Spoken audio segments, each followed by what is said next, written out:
Shalom saudara-saudari.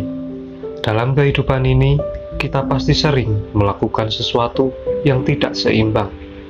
Entah itu kita sadari atau tanpa kita sadari. Seperti mengasihi satu orang dan membenci seorang lainnya, bersikap hangat di satu tempat dan bersikap dingin di tempat yang lain. Di sisi lain kita hormat, dan di sisi yang lainnya kita merendahkan, dan banyak yang lainnya. Saudara-saudari, dalam hidup ini kita perlu menjadi pribadi yang seimbang, terlebih karena kita adalah orang-orang yang percaya kepada Tuhan.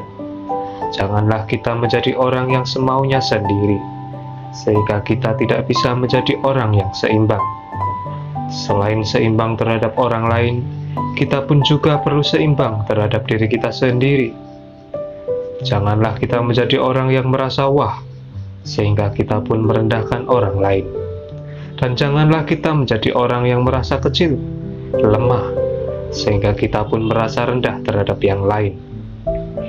Saudara-saudari, terhadap sebuah perkara pun kita harus seimbang.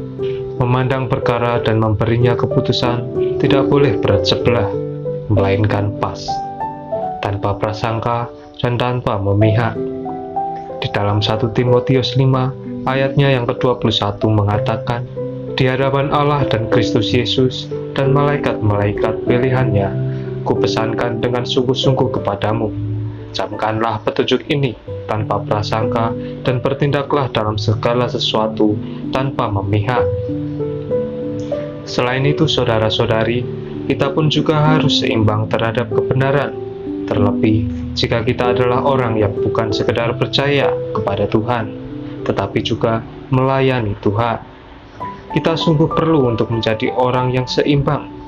1 Petrus 5 ayat 2-3 mengatakan, gembalakanlah kawanan domba Allah yang ada padamu, jangan dengan paksa, tetapi dengan sukarela, sesuai dengan kehendak Allah, dan jangan karena mau mencari keuntungan, tetapi dengan pengabdian diri. Janganlah kamu berbuat seolah-olah kamu mau memerintah atas mereka yang dipercayakan kepadamu, tetapi hendaklah kamu menjadi teladan bagi kawanan domba itu. Untuk itu, saudara-saudari, agar kita bisa menjadi orang yang seimbang, kita pun harus berada di dalam Kristus. Bukan sekedar pengetahuan, tahu tentang Kristus, namun tidak hidup di dalam Kristus. Namun kita harus memperhidupkan Kristus di dalam diri kita. Untuk itu, kita perlu banyak-banyak bersekutu dengan Dia dan menikmati firman-Nya, agar Kristus memenuhi diri kita, dan pada akhirnya bukan diri kita lagi yang nampak, melainkan Kristus yang terrealisasikan melalui diri kita. Semoga kita bisa belajar untuk menjadi seorang yang berkarakter seimbang. Shalom, Tuhan Yesus memberkati.